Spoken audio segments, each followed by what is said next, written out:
Stage پر تشریف فرما انتہائی معزز علماء کرام، بالخصوص حضرت مولانا یوسف انور صاحب نائب امیر مرکزی جمعیت اہل حدیث پاکستان، الشیخ مولانا نجیب اللہ طارق صاحب، مولانا حنیف بھٹی صاحب اور دیگر انتہائی معزز علماء اور مشائخ کرام اور انتہائی معزز حاضرین کرام، میرے بعد مفصل گفتگو انشاءاللہ غازی اسلام رانا محمد شفیق خان صاحب پسروری تشریف فرما ہیں، وہ کریں گے، اور ان علماء اساتذہ اور مشائخ کی موجودگی میں میرے جیسے کم علم اور کم عمل کے لیے گفتگو کرنا ویسے ہی انتہائی مشکل ہے۔ آج کی یہ مجلس 7 ستمبر 1974 کے حوالے سے اس کا انعقاد کیا گیا ہے، اور 7 ستمبر 1974 کا دن پاکستان کی تاریخ میں اس لیے یاد رکھا جاتا ہے کہ اس دن پاکستان کے ایوان نے، قومی اسمبلی نے ہمیشہ کے لیے قادیانیوں کو غیر مسلم اقلیت قرار دے دیا تھا، اور ان پر یہ پابندی لگائی تھی کہ نہ وہ مسلمانوں کا نام استعمال کر سکتے ہیں، نہ ان کی عبادت گاہیں استعمال کر سکتے ہیں، اور نہ ہی شاعر اسلام میں سے کوئی شاعر استعمال کر کے اپنے آپ کو مسلمانوں سے ملتا جلتا ثابت کر سکتے ہیں۔ ملک پاکستان میں قادیانیت کا تعارف آپ کو پتہ بھی ہے، کچھ الشیخ مولانا ارشاد اللہ قصری صاحب انہوں نے گفتگو میں آپ کو مرزا غلام احمد قادیانی کے بارے میں بتایا، اور بر صغیر پاک و ہند میں مرزا غلام احمد قادیانی وہ شخص تھا جس نے نبوت کا جھوٹا دعویٰ کیا اور جھوٹا مدعی نبوت بن کر سامنے آیا، لیکن تاریخ اسلام میں وہ پہلا شخص نہیں تھا۔ تاریخ اسلام میں جھوٹا مدعی نبوت جس نے نبوت کا جھوٹا دعویٰ کیا وہ آقا علیہ السلام کی حیات مبارکہ میں ہی سامنے آ چکا تھا، جس کا نام اسود انسی تھا، اور اس کے بعد طلحہ اسدی، ایک عورت شجاعہ بنت حارثہ، مسیلمہ کذاب اور ان دیگر لوگوں نے نبوت کا جھوٹا دعویٰ کیا اور جھوٹے مدعی نبوت بن کر سامنے آئے۔ آپ یہ بات سمجھ لیجئے کہ جھوٹے مدعی نبوت سے نفرت کرنا اور اس کا مقابلہ کرنا یہ سنت رسول بھی ہے اور سنت صحابہ بھی ہے، اور کچھ ہو نہ ہو۔ سنت رسول کس طرح ہے کہ نبی پاک کے پاس مسیلمہ کذاب نے اپنا قاصد بھیجا اور کہا، اے اللہ کے رسول، اللہ کے نبی، مجھ پر یہ وحی کی گئی ہے کہ آپ اللہ کے سچے نبی ہیں، آپ اللہ کے سچے رسول ہیں، میں آپ کو اللہ کا سچا نبی مانتا ہوں، لیکن اس وحی میں مجھے یہ بھی کہا گیا ہے کہ نبوت کو میرے اور آپ کے درمیان تقسیم کر دیا گیا ہے، آدھی نبوت آپ کے پاس ہے، آدھی نبوت میرے پاس ہے، تو جس طرح میں آپ کو اللہ کا سچا نبی اور رسول مانتا ہوں، آپ بھی مجھے اللہ کا سچا نبی اور رسول مانیں۔ نبی پاک نے جب یہ خط پڑھا، قاصد کو دیکھا، تو قاصد سے پوچھا، تم کیا مانتے ہو، تمہارا کیا خیال ہے؟ اس نے کہا، جی جو مسیلمہ کہہ رہا ہے میرا بھی وہی خیال ہے کہ اسی طرح معاملہ ہے۔ آپ کا چہرہ غصے سے سرخ ہو گیا، اور آپ کے سامنے کھجور کی چھوٹی سی ٹہنی پڑی تھی، اور آپ نے فرمایا، اے پیغام لانے والے، اے قاصد، جاؤ اور جا کر اپنے جھوٹے نبی کو بتا دو کہ آدھی نبوت تو بہت دور کی بات ہے، تمہارے جھوٹے نبی کا نبوت میں اتنا حصہ بھی نہیں جتنی یہ چھوٹی سی ٹہنی ہے، اور اگر اسلام میں قاصد کا قتل حرام نہ ہوتا تو میں تمہیں قتل کر دیتا۔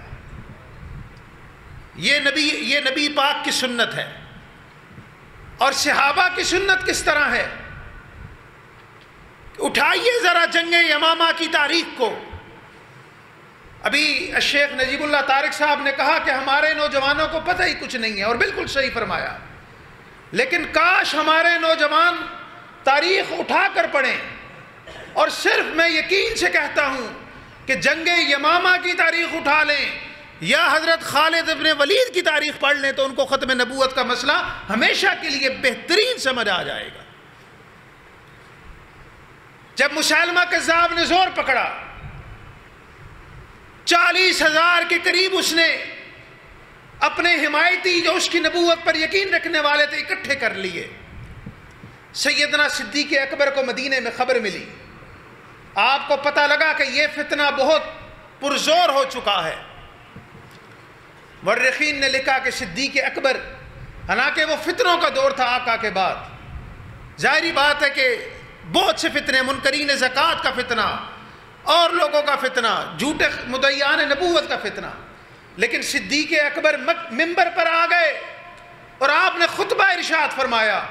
اور خطبے میں کیا کہا کہ اے بدر والو تم بھی نکلو، احد والو تم بھی نکلو، کبار صحابہ تم بھی نکلو، صغار صحابہ تم بھی نکلو. میں کسی کو مدینے میں نہیں دیکھنا چاہتا، مدینہ خالی کر دو، حتیٰ کہ جنگل کے بھیڑیے آئیں اور ابو بکر کو گھسیٹ کر لے جائیں. ابو بکر کو اس کی پرواہ نہیں ہے، لیکن ابو بکر یہ نہیں چاہتا کہ وہاں مسیلمہ کذاب مدعی نبوت بن کر بیٹھے اور تم لوگ یہاں مدینے میں آرام سے بیٹھو. ابو بکر نے لشکر روانہ کیے، 2 یا 3 لشکر پیدر پہ روانہ کیے، اور پھر آخر میں خالد ابن ولید کی قیادت میں یہ سارے لشکر اکٹھے ہوئے اور یمامہ کے محاذ پر وہ خون ریز جنگ ہوئی جس کے بارے میں اہل عرب کہتے ہیں کہ ایسی جنگ خون ریز نہ ہم نے اس سے پہلے کبھی دیکھی نہ اس کے بعد کبھی دیکھی تھی. یہ کس چیز کی جنگ تھی؟ یہ جھوٹے مدعی نبوت مسیلمہ کذاب کے خلاف تھی. اور اس جنگ میں 12 یا 13 ہزار کا مسلمانوں کا لشکر تھا اور 40,000 کا لشکر جو ہے وہ یمامہ اس کا مسیلمہ کذاب کا تھا. اور یہ دونوں لشکر جب ٹکرائے، آمنے سامنے آئے، تو یقین کیجئے تاریخ اٹھا کر پڑھیں کہ بہادری کی اور شجاعت کی نئی داستانیں رقم کی گئی ہیں جو یقیناً نہ اس کے بعد کبھی رقم کی گئی نہ اس سے پہلے رقم کی گئی ہوں. اور پھر جب دونوں لشکر ٹکراتے ہیں، ایک سخت مقابلہ، اللہ پاک نے مسلمانوں کو فتح عطا فرمائی. اس کی بھی ایک تاریخ ہے کس طریقے سے.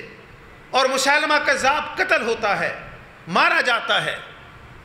اور جب مسلمانوں کا نقصان اس کے بعد دیکھا گیا تو اس ایک جنگ میں 1200 کے قریب مسلمانوں نے جام شہادت نوش کیا تھا، جن میں صحابہ بھی شامل تھے. اور لکھنے والے لکھتے ہیں کہ صرف اس ایک جنگ میں اس سے پہلے جتنی بھی چھوٹی بڑی جنگیں ہوئی ہیں مسلمانوں کا نقصان 350 کے قریب تھا. تمام جنگوں کو، بدر، احد، دوسری خندق، احزاب، ساری جنگیں ملا کر چھوٹی یا بڑی 350 مسلمان شہید ہوئے تھے.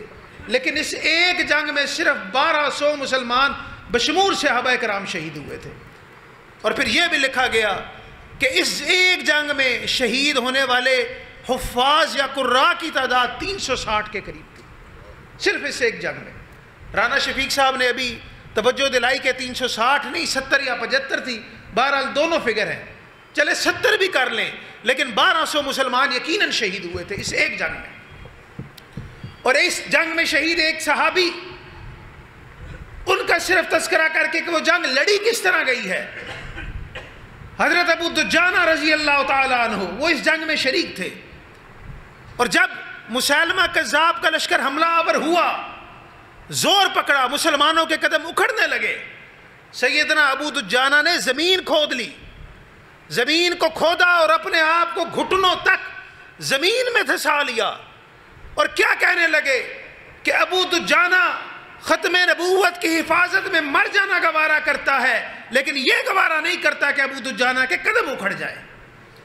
اپنے آپ کو گھٹنوں تک زمین میں دھسا لیا، صرف اس لیے کہ کہیں میرے قدم نہ اٹھیں. اور جب مسیلمہ کا لشکر ایک باغ میں قلعہ بند ہو گیا اور قلعے کی دیواریں اونچی تھی، دروازہ قلعے کا پھاٹک بند، مسلمان باہر موجود ہیں، اندر جانے کا کوئی راستہ نظر نہیں آتا۔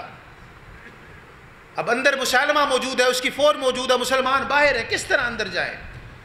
تو ایک انصاری صحابی، غالباً حضرت ثابت بن قیس، جہاں تک میری یادداشت کام کر رہی ہے، انہوں نے کہا اے مسلمانوں کے گروہ، ایسے کرو تم لوگ مجھے اٹھاؤ اور اٹھا کر اچھال کر دوسری طرف پھینک دو، ورنہ تم اس دروازے کو نہیں توڑ سکتے، اس قلعے کے اندر داخل نہیں ہو سکتے۔ اور اچھال کر ان کو پھینکا گیا دوسری طرف۔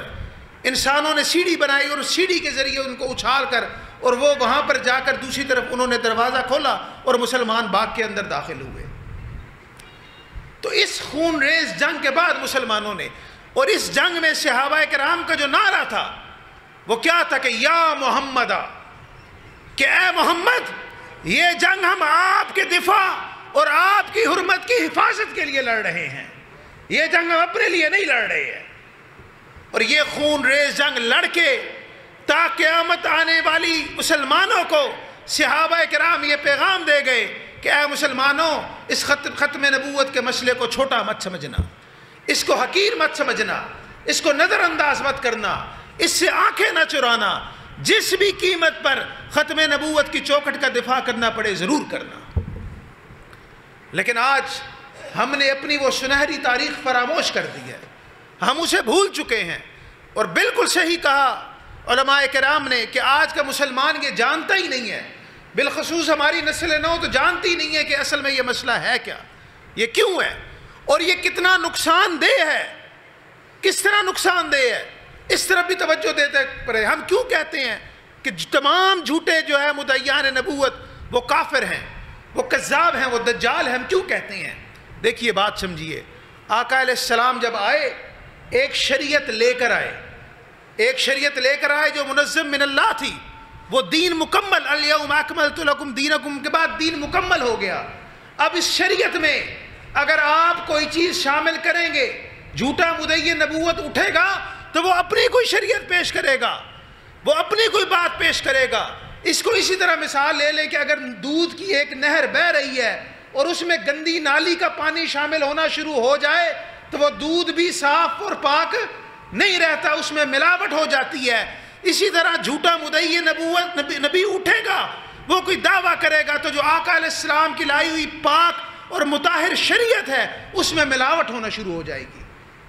میں آپ کو ایک مثال دیتا ہوں، مسیلمہ کذاب، اور اسی کے دور میں ایک عورت نے نبوت کا دعویٰ کیا جس کا نام سجاہہ بنت حارثہ تھا۔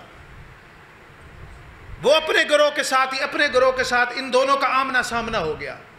مسیلمہ کذاب کے بارے میں مورخین نے لکھا کہ وہ انتہائی چرب زبان تھا، انتہائی مکار اور دوسروں کو اپنے فریب میں پھنسا لیتا تھا، جبکہ سجاہہ نامی خاتون وہ ایک خوبصورت خاتون تھی اور اس نے بھی کچھ شعبدہ بازیاں کر کے اپنے جو ہے وہ مریدین جو ہے ان کو تیار کر لیا۔ ان کا آمنا سامنا ہوا۔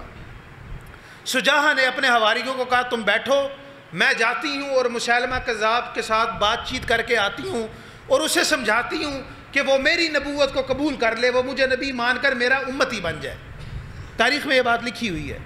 خیر سجاہہ گئی مسیلمہ کے کیمپ میں، اس کے جو ہے وہ خیمے میں، اور وہاں پر مسیلمہ نے اس کو اپنی باتوں میں پھنسا لیا، اور انہوں نے 3 دن اور 3 راتیں، حضرت امید ہے میں ٹھیک کہہ رہا ہوں گا، آپ تصدیق کریں گے، 3 دن اور 3 راتیں وہاں پر اکٹھے گزاری دونوں جھوٹے نبی اور نبیہ نے، ایک کمرے میں، ایک خیمے میں۔ جب یہ 3 دن بعد باہر نکلے تو وہ جو ان کے حواری بیٹھے تھے انہوں نے کہا جی اے ہمارے نبی اور نبیہ، ہم تو انتظار کر رہے تھے تو آپ تو اندر جا کر گم ہی ہو چکے ہیں، کوئی بتائیں کیا ہوا؟ تو سجاہہ اس وقت اس کے جال میں پھنس چکی تھی۔ اس نے کہا جی اللہ کے حکم سے ہم نے نکاح کر لیا ہے اور اب ہم دونوں میاں بیوی ہو چکے ہیں۔ ٹھیک ہے جی۔ سید عبداللہ شاہ بخاری رحمۃ اللہ علیہ فرمایا کرتے تھے کہ سجاہ نے اپنی وحی نکالی اور مسیلمہ کذاب نے الہام نکالا جی اور اس کے بعد باہر آ کر وہ کہنے لگی کہ ان کا الہام جو ہے میری وحی پر غالب آ چکا ہے۔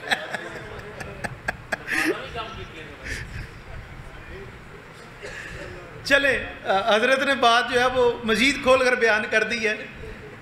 تو بہرحال انہوں نے باہر آ کر کہا جی ہم نے نکاح کر لیا ہے. تو ان کے جو حواری تھے انہوں نے کہا جی اچھا آپ نے نکاح کر لیا ہے تو پھر نکاح کا کوئی حق مہر بھی تو مقرر ہوا ہوگا نا, حق مہر کیا ہے؟ تو انہوں نے سوچا یار یہ بات تو ہے, کوئی نہ کوئی حق مہر تو ہونا چاہیے. انہوں نے کہا جی حق مہر اللہ تعالیٰ نے اس نکاح کا یہ مقرر کیا ہے کہ ہماری امت پر مغرب اور عشاء کی نمازوں کو معاف کر دیا ہے. ایسے ہی ہے جی, مغرب اور عشاء کی نماز, یا عشاء اور فجر تھی, دو نمازوں کو, مغرب یا عشاء اور فجر, کہ اللہ نے ان دو نمازوں کو ہماری امت پر معاف کر دیا ہے, یہ ہمارا حق مہر مقرر ہوا ہے. اب اگر آپ خود سوچیں, اگر یہ بات مان لی جائے تو جو آقا علیہ السلام کی لائی ہوئی شریعت تھی جس میں 5 نمازیں فرض کی گئی تھی, اس میں یہ شامل ہوا کہ نہیں ہوا؟ وہ وہاں پر متاثر ہوئی کہ نہیں ہوئی؟ اور پھر مسیلمہ کذاب نے جتنی انسانی بشری کمزوریاں تھیں ان کو سامنے رکھ کر شراب کو حلال قرار دے دیا, زنا کو مباح قرار دے دیا, نمازوں کی سنتیں معاف کر کے فرض رہنے دیے, اور دیگر اس قسم کے کام جو اسلام نے حرام قرار کیے ہیں اس نے حلال قرار دے دیے. تو یہی حال مرزا غلام احمد قادیانی کا یہاں پر تھا. میں آپ کو اس کا بھی ایک مثال دے دیتا ہوں کہ آپ قادیانیوں کو کافر مانیں یا نہ مانیں, قادیانی آپ کو کافر مانتے ہیں, ان کے نزدیک آپ کافر ہیں. قائد اعظم محمد علی جناح فوت ہوئے, ان کا جنازہ ہو رہا, قادیانی اس وقت وزیر خارجہ تھا غالباً سر ظفر اللہ, وہ جنازے سے ایک طرف ہو کر کھڑا ہوا, جنازہ نہیں پڑھ رہا. تو اس کو کسی نے کہا کہ جناب آپ قائد اعظم رحمہ اللہ فوت ہوئے ہیں, ان کا جنازہ ہو رہا ہے, تو آپ جنازے میں شامل نہیں ہیں. اس نے کہا جی ہم مسلمان ہیں اور غیر مسلموں کا جنازہ نہیں پڑھتے. اس نے کہا جی ہم مسلمان ہیں اور غیر مسلموں کا جنازہ نہیں پڑھتے. اس نے کہا جی اس طرح کہہ لیں کہ میں اقلیت ہوں اور میں مسلم کے جنازے میں شامل نہیں ہو رہا, یا میں مسلم اور یہ اقلیت ہے میں اس کے جنازے میں شامل نہیں ہو رہا, دونوں میں سے کوئی کر دیں. اور اسی طرح مرزا غلام احمد قادیانی نے جس طرح سیدنا ابو بکر صدیق اور سیدنا عمر فاروق کا مقام ہے, اپنے خلفاء کو وہ مقام عطا کر رکھا تھا, مرزا بشیر کو اور مرزا طاہر کو, اور اسی طرح اپنی بیوی کو وہی مقام اور درجہ دیا تھا جو امہات المومنین کا ہے. اور قرآن کی آیتوں کو جس طرح حضرت نجیب اللہ طارق صاحب فرما کر گئے, غلط ملت کر کے, غلط ان کا جو ہے ترجمہ مفہوم پیش کر کے اس نے امت کو گمراہ کیا ہوا تھا. تو اصل مسئلہ یہاں پر ہے, ہم کیوں کہتے ہیں کہ آقا کے بعد کوئی بھی نبوت کا دعویٰ کرے وہ جھوٹا ہے, وہ ملعون ہے, وہ کذاب ہے, یہ ہو ہی نہیں سکتا. قرآن میں واضح نصوص موجود ہیں. اور دیوبندی عالم دین مفتی شفیع رحمہ اللہ, انہوں نے اپنے کتاب ختم نبوت میں لکھا کہ 100 سے زیادہ آیات ہیں, 100 سے زیادہ قرآن پاک کی آیات ہے جو ختم نبوت پر براہ راست دلالت کرتی ہیں, کوئی ایک دو نہیں ہے. عموماً ما کان محمد ابا احد من رجالکم ولکن رسول اللہ وخاتم النبیین, یہ تو واضح ہے. لیکن اس کے بعد بھی جو میں نے پڑھی وہ بھی وما ارسلناک الا کافۃ للناس بشیرا ونذیرا, دیگر آیات. تو یہ ان نصوص سے پتہ لگتا ہے کہ بالکل, لیکن اس کے بعد جب کوئی نبی شریعت پیش کرتا ہے تو آقا کی سچی شریعت بھی متاثر ہوتی ہے. یہ بات سمجھ گئے آپ؟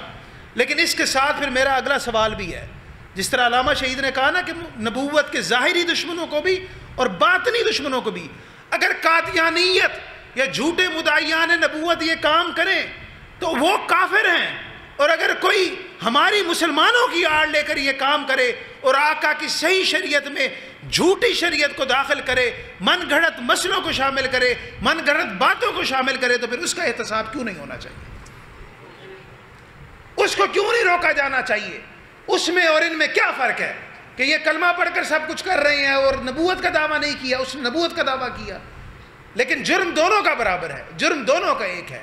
اس لیے اہل حدیث کا یہ دعویٰ ہے کہ شریعت وہی ہے جو آقا علیہ السلام لے کر آئے, اور اس کے بعد شریعت میں کسی بھی قسم کے اضافے یا کمی کی گنجائش نہیں ہے. بڑے سے بڑا امام آ جائے, بڑے سے بڑا فقیہ آ جائے, بڑے سے بڑا محدث آ جائے, بڑے سے بڑا مجتہد آ جائے, بڑے سے بڑا مفسر آ جائے, آقا کی بات کے مقابلے میں اس کی بات کو بالکل تسلیم نہیں کیا جا سکتا. تو ہم ظلم کرتے ہیں جو کہتے ہیں جی حدیث تو یہ ہے, فلاں آقا کا فرمان تو یہ ہے, لیکن فلاں امام یہ فرما گئے ہیں, فلاں امام کا قول یہ ہے, فلاں محدث کا قول یہ ہے. وہ بھی اتنا ہی بڑا جرم ہے جتنا ان مرزائیوں کا یا ختم نبوت کے دشمنوں کا جرم ہے۔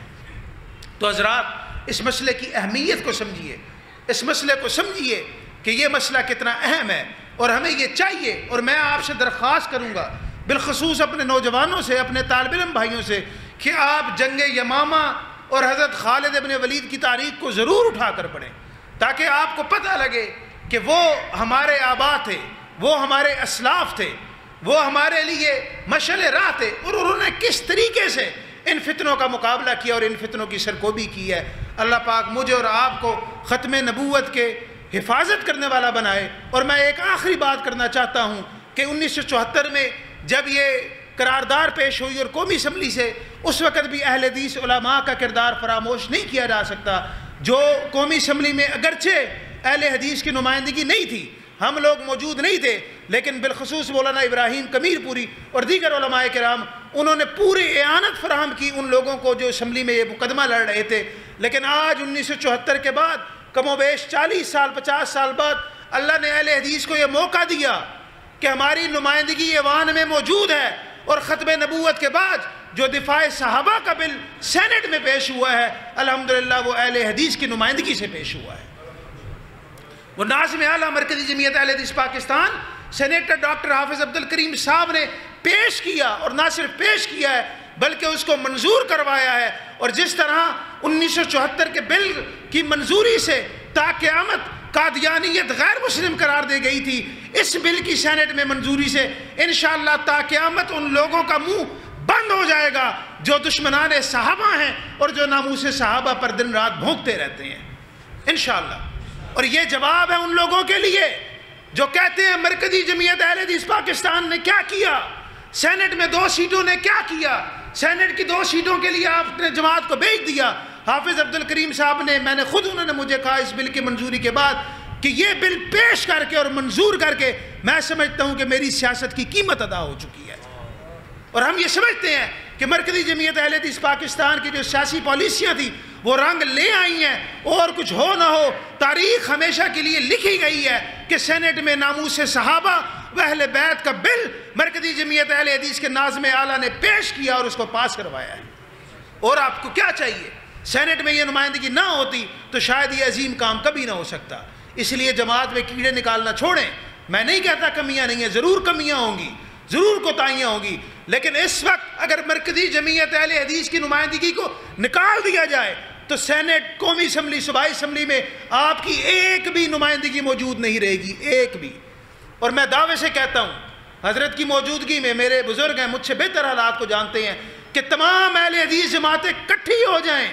آپ مجھے قومی اسمبلی تو بڑے دور کی بات ہے، صوبائی اسمبلی کا پورے پاکستان سے ایک حلقہ جیت کر دکھا دے، میں مان لوں گا کہ آپ میں جو ہے وہ کچھ دم خم موجود ہے۔ نہیں جیت سکتے آپ، ہلکے کی سیاست اپنے بل بوتے پر۔ اور یہ ہماری سیاسی بصیرت ہمارے قائدین کی کہ الحمدللہ پچھلے 25 سالوں سے ہماری نمائندگی موجود ہے، وہاں پر وہ لوگ ہمیں پریزنٹ کر رہے ہیں، اور جب بھی کوئی مسئلہ ایسا آتا ہے ان لوگوں نے جو ہے وہ بھرپور طریقے سے ان مسئلے کو ایوانوں میں پیش کیا، اور وہاں پر جو ہے وہ ہماری سنوائی ہوئی ہے۔ تو اس لیے کیڑے مت نکالیں اور اپنی جماعت پر یقین رکھیں۔ اللہ تعالیٰ مجھے اور آپ کو ختم نبوت کے محافظوں میں سے بنائے، اللہ پاک مجھے اور آپ کو ناموس صحابہ کے حفاظت کرنے والا بنائے، امہات المومنین کی تقدیس کی حفاظت کرنے والا بنائے، اور اللہ ہمیں ان میں شامل کرے جن سے اللہ ٹوٹے پھوٹے کام لیتا ہے۔ وآخر دعوانا الحمدللہ رب العالمین۔ قرآن و سنت فکر سلف کے پاسبان، اہل حدیث یوتھ فورس پاکستان۔